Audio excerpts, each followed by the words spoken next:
This is December 21st, 2020 in Hillsborough, North Carolina.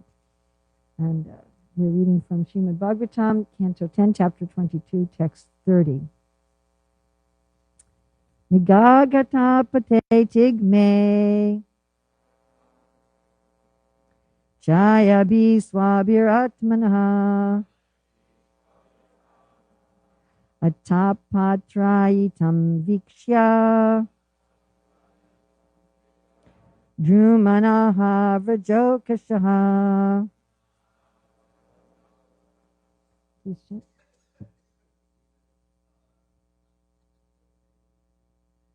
Nidagar katape tigme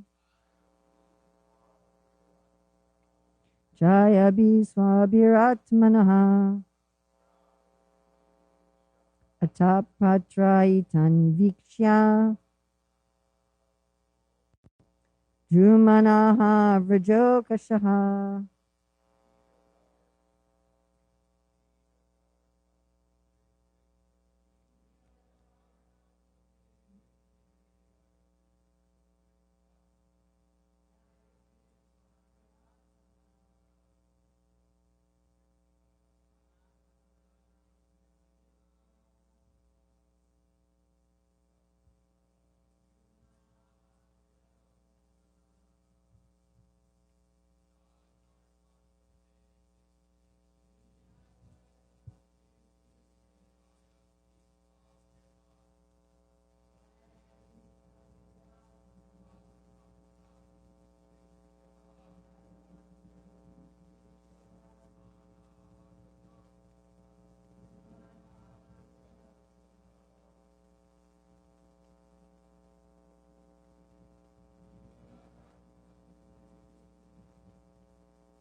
Near Dugga of the hot season, Arka of the sun, Atape in the heat, Tigme fierce, that can also mean like pointed, Chayabi with the shade, Swabihi their own, Atmanaha for himself, Atapatraitan serving as umbrellas, Vikshya observing, Druman the trees, Aha he said, Raja Oksaha to the boys of Raja.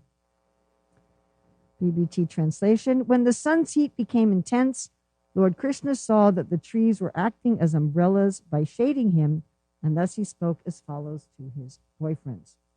So as Dristabu pointed out yesterday, this is a switch. We were in the first part of the winter season, and we've now skipped the second part of the winter season, and we've skipped the spring, and we're jumping right into summer, that these are not being told in chronological order. So there's no purport in the BBT. I'm going to read Sanatana Goswami's Tika.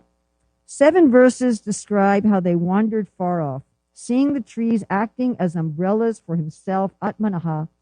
He spoke to the cowherds, Vrajokasaha, since the trees generally give benefit to all the cowherds in the forest, and he wanted to describe to the boys the trees' good qualities as friends. Or he saw the trees serving as umbrellas for all of Krishna's Atmanaha people and cows in Vraja, Vrajokashaha. Or he saw the trees serving as umbrellas for the people of Vraja who were non-different from himself, Atmanaha, by great affection. So as I said, first I was thinking, well, I'll talk about the trees, but then the next verses are going into detail about the qualities of trees. And so I thought we'll leave that for the coming verses, and we'll focus instead on umbrellas.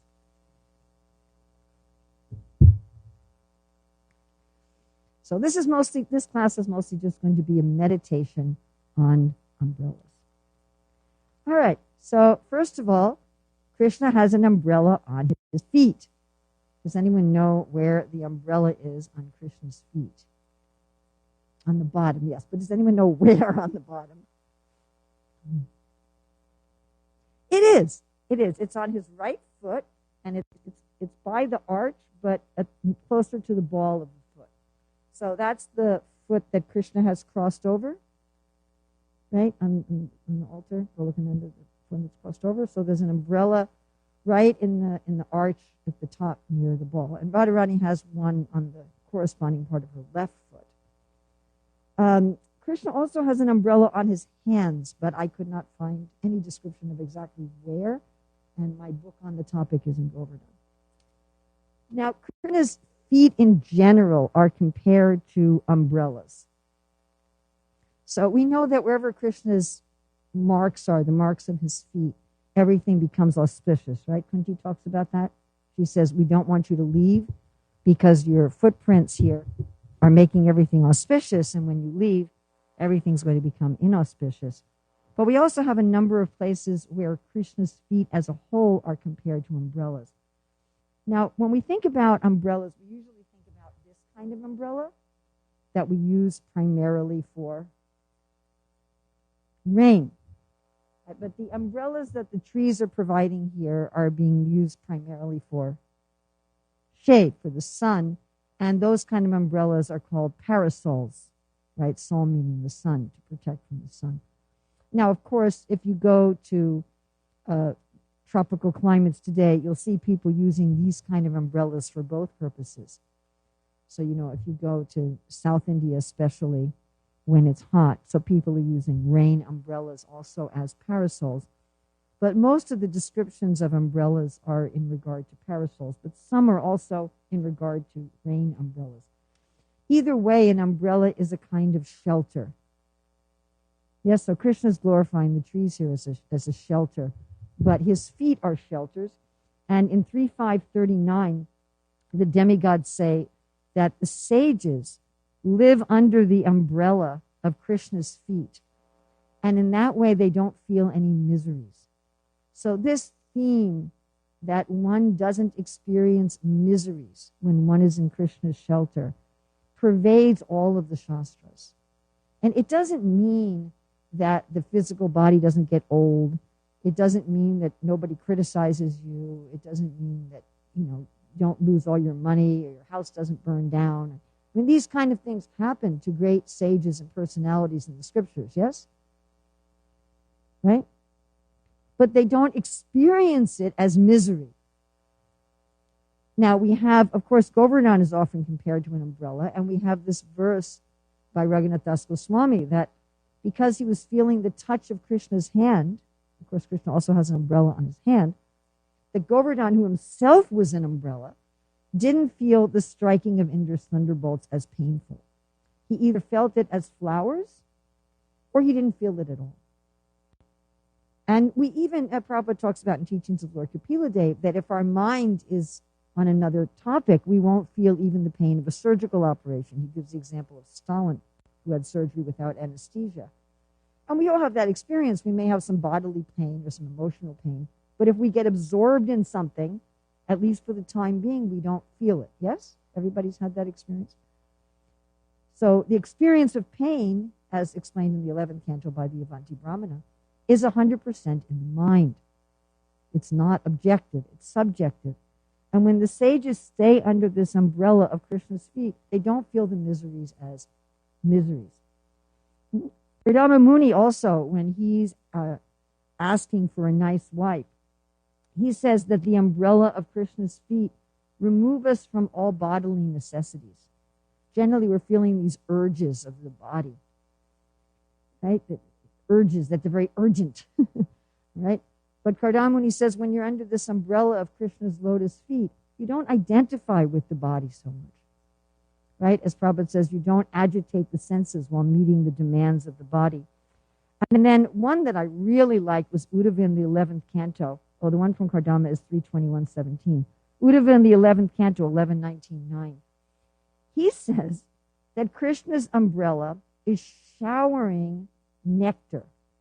Krishna's umbrellas of his lotus feet are showering nectar.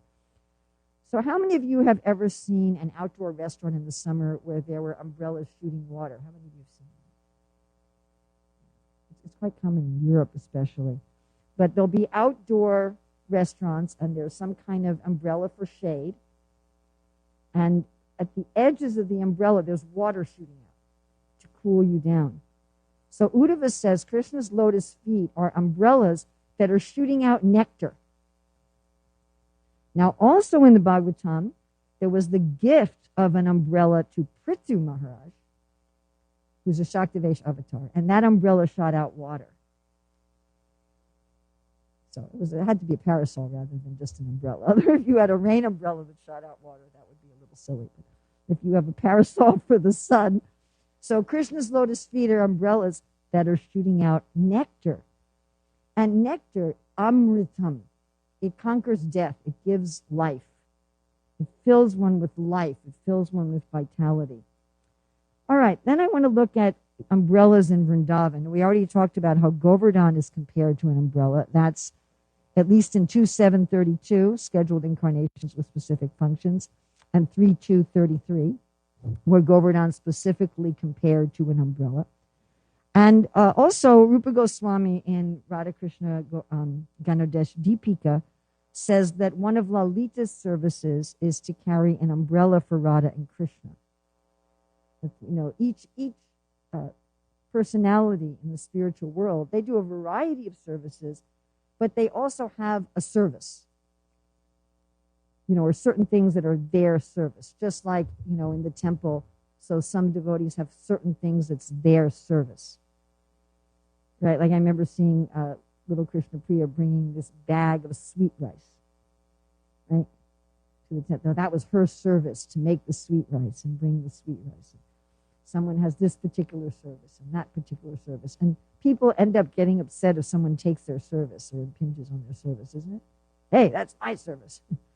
So everyone has some certain service in addition to a variety of things, this infinite variety. So one of Lalita's services is bringing an umbrella. And Rupa Goswami describes this umbrella, which is really more like a parasol. It's made of thin white sticks. It's decorated with white flowers.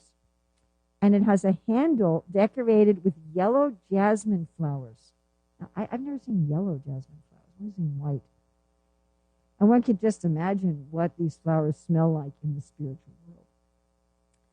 Then a lot of the descriptions of umbrellas have to do with Dwarka, Hastinapur, or Vaikunta. So when Krishna's leaving Hastinapur for Dwarka, Arjuna brings out an umbrella.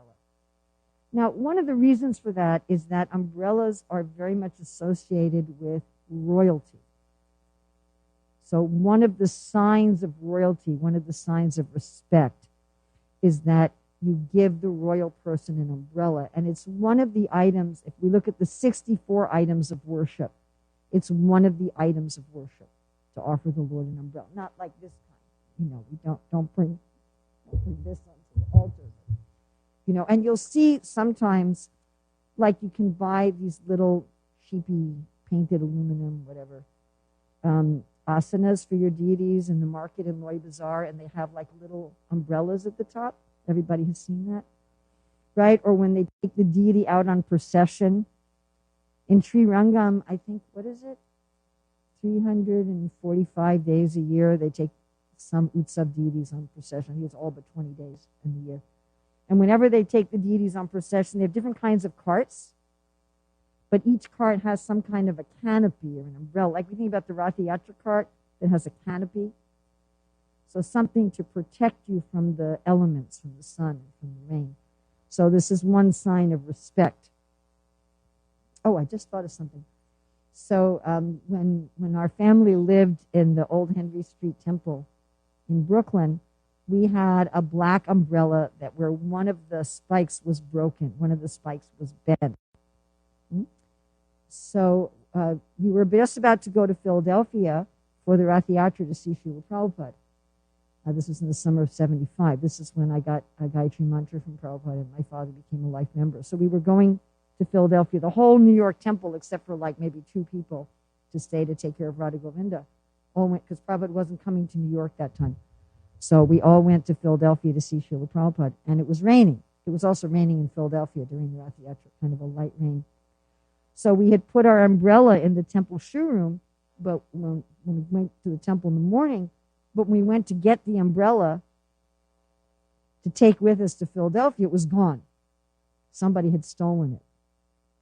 And I remember, my husband and I were kind of upset. Somebody stole our umbrella. Who stole it? It's raining.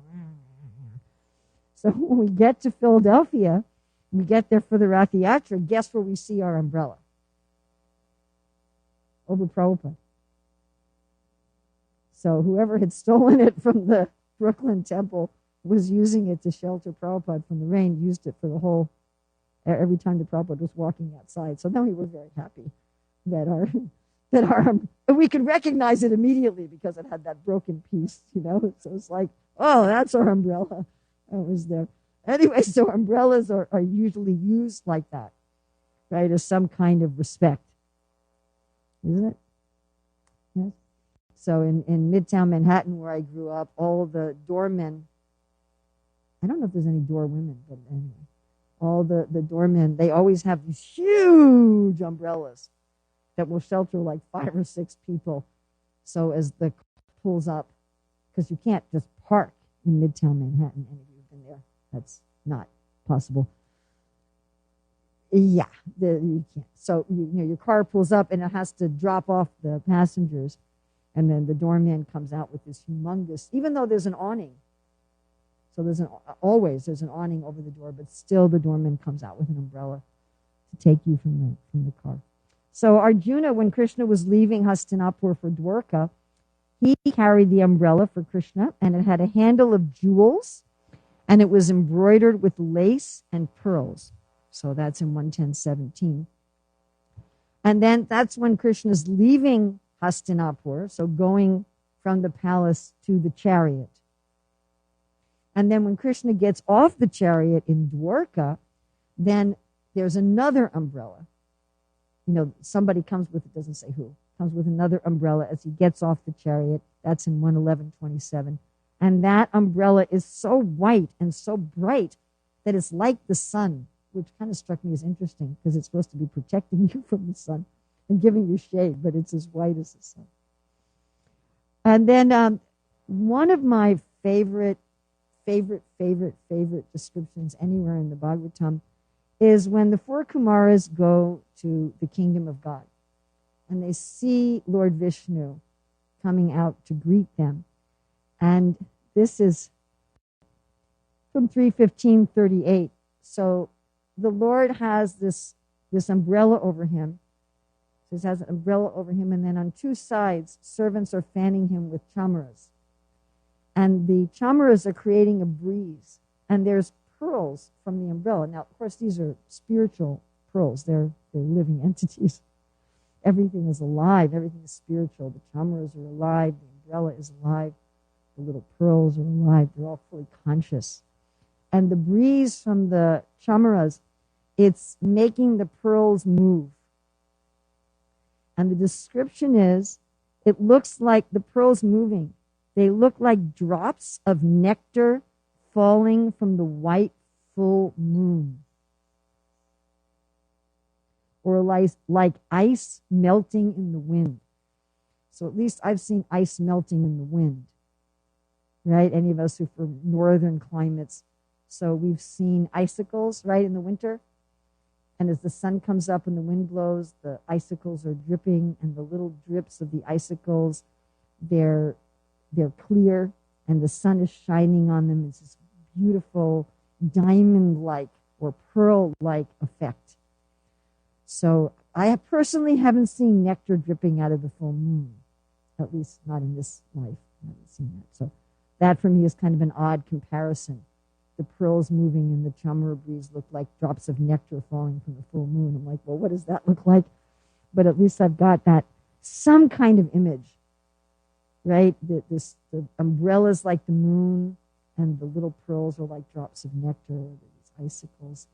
And this is this beautiful scene, right, around the Lord. And Vamandev also had an umbrella. Generally, the brahmacharis, the traditional brahmacharis, would have an umbrella. And when Vamandev, before he went to beg from Bali, he got this umbrella. As part of the long marriage ceremony, my oldest son, Murari, when he got married, his bride's parents arranged a traditional 7-day wedding. I remember at the 7th day, after everything was done, then the priest said, okay, now we have to go look at the North Star. And my son said, we are married and I am done. and then it just said, but we'll make the priest angry. We better look at the North Star. So they went to look at the North Star. But anyway, so on one of the days, one of the ceremonies, the groom is supposed to reconsider that maybe he just wants to stay in the brahmacharya ashram. And so one of his friends says to him, don't do it, stay in the brahmacharya ashram, and brings him a begging bowl and an umbrella that he's going back to signify that he's going back in the brahmacharya ashram. And then the groom starts running away. And then the father of the bride has this big tray of sweets, and flower garlands, and runs after the groom, tempting him with sweets. Come back. They did that for Padma and Sri Arjuna. And Sri Arjuna took it very seriously when he was told, okay, now you need to run away. And he ran, I think, like 2 miles. Nobody could catch him. So Chambaka got really mad. She tried to catch him. She came back. Oh, let him run away. But that was one of the symbols, is that they're given this umbrella. So Vamandev, as a brahmachari, he was also given this umbrella by Varuna. With Lord Ramachandra, when Lord Ramachandra returns to Ayodhya in his exile, so in Ram's exile, there were no umbrellas, right? He just had, he didn't have any of the signs of royalty in his exile. And even Bharat had issued all the signs of royalty as a servant of Ram. But one of the things when Ram and Lakshman and Sita alight from the airplane is there's an umbrella. And guess who's carrying the umbrella? Hanuman. Okay, that's in 9:10, 35 to 38, and then 43, that Hanuman's carrying the umbrella. I thought it was interesting that Arjuna is carrying the umbrella in Hastinapur, and Hanuman's carrying in Ayodhya, and Hanuman's on Arjuna's flag. And anyway, that kind of, it was of interest to me.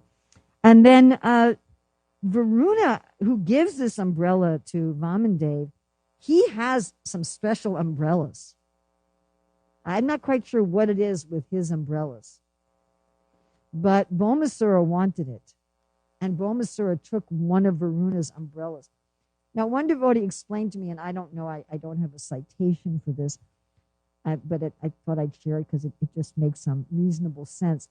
Just like we have our phones. So we manufacture a phone, and then the phone gives us all kinds of powers, right? Like my phone gives me a kind of prapti siddhi. Doesn't your phone give you a prapti siddhi?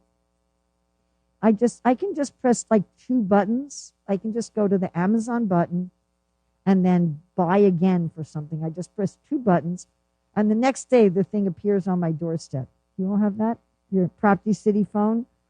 If it's a Kindle book, then it's instantaneous. Then I go to Kindle, I just push, buy this book, and there it is. I have the book.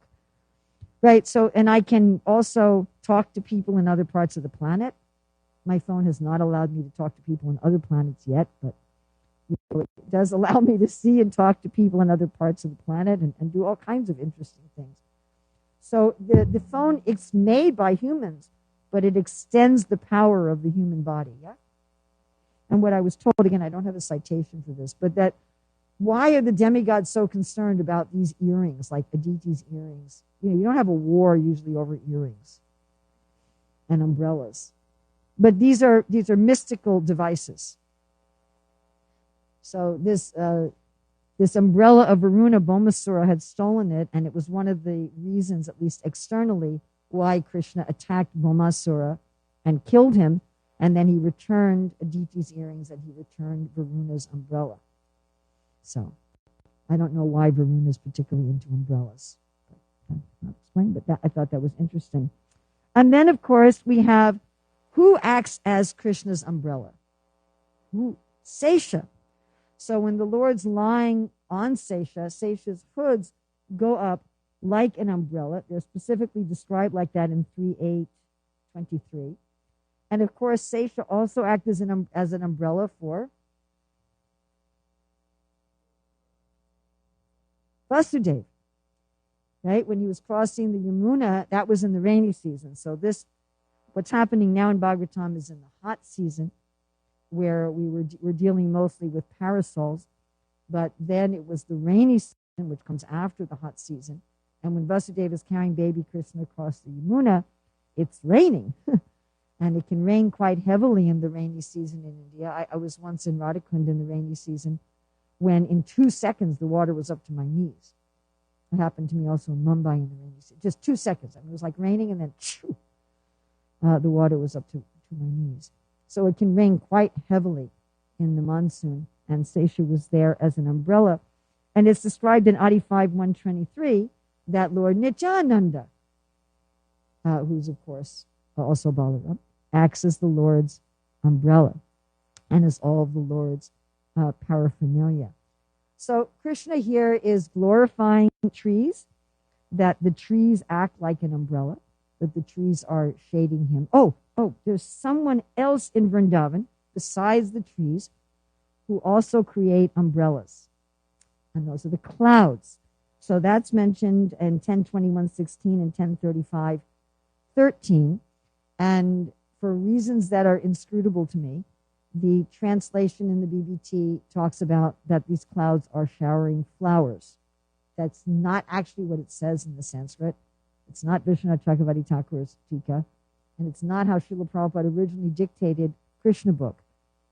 Although the original printing of Krishna book has flowers. Prabhupada says very distinctly, flower like snow.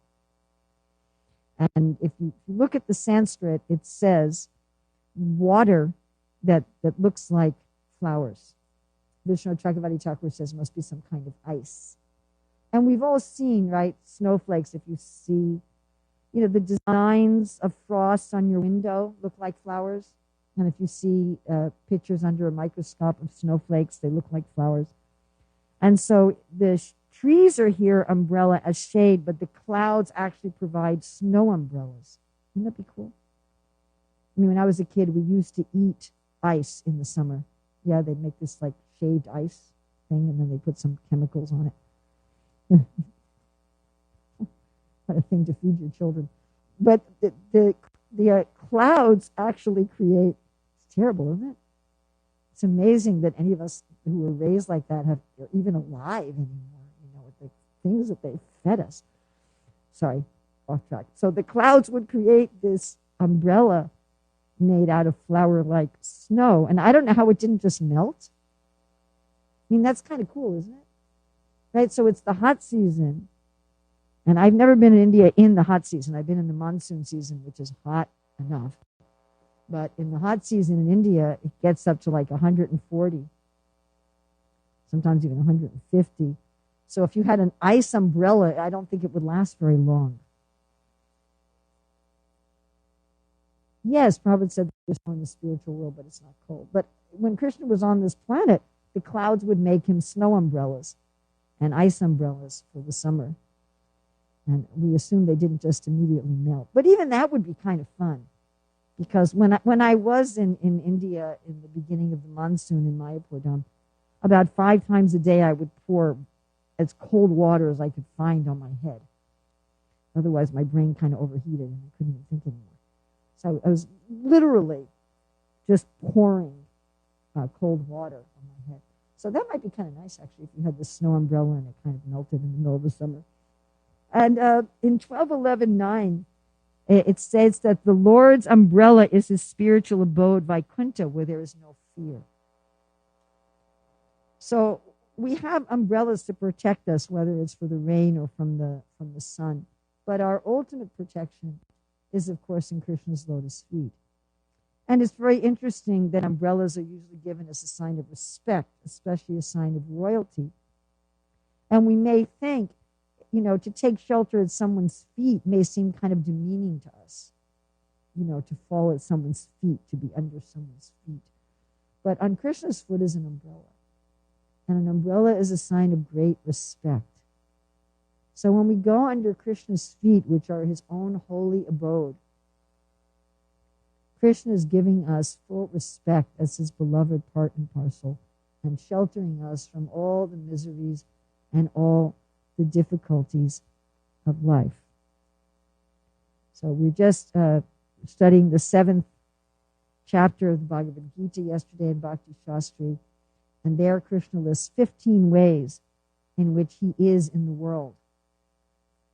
I am the taste of water, I'm the light of the sun, I'm the light of the moon, I'm the syllable Om.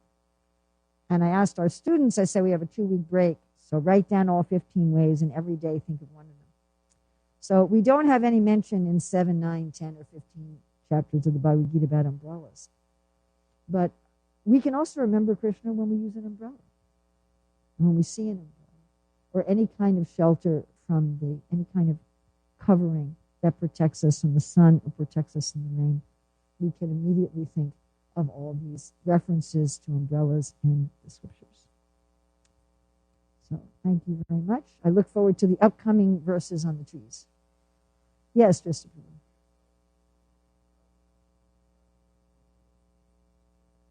Shade. Oh, thank you. Dristapa was talking about that umbrella comes from umbra, which means shade. Thank you. There's that joke that whoever invented umbrellas didn't know what to name them, and he was going, umbrella.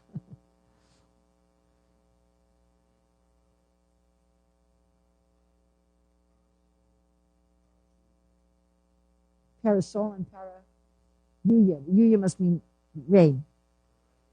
And for the sun. Yes.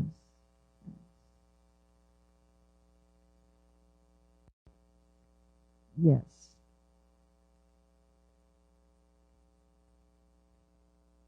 They're just open, right? And there were those little paper umbrellas we played with as a child. Little paper parasols.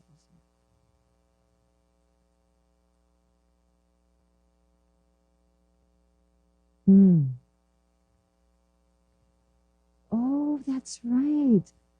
Krishna Priya is saying how there's a story of Ramanujacharya that he saw this man who was very attached to his girlfriend, and so he was holding a parasol over her head.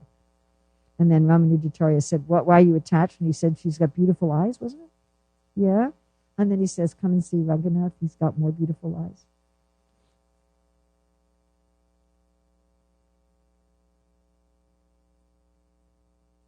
Yes, both the man and his girlfriend, they got married and they became great devotees. That was in a society where people didn't generally have girlfriends.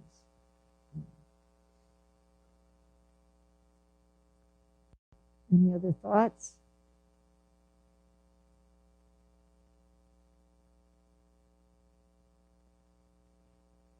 By the way, I don't know whose umbrella this is. Dayavir brought it into the greenhouse when he was setting up the sprinkler system, and I asked if it was his, and he said no. He said he just found it lying around. So whoever it is can claim it, or it can be a general umbrella to greet guests and protect from the rain. So thank you very much. Srila Prabhupada ki jai. Srimad Bhagavatam ki jai. Radha Golokananda ki jai.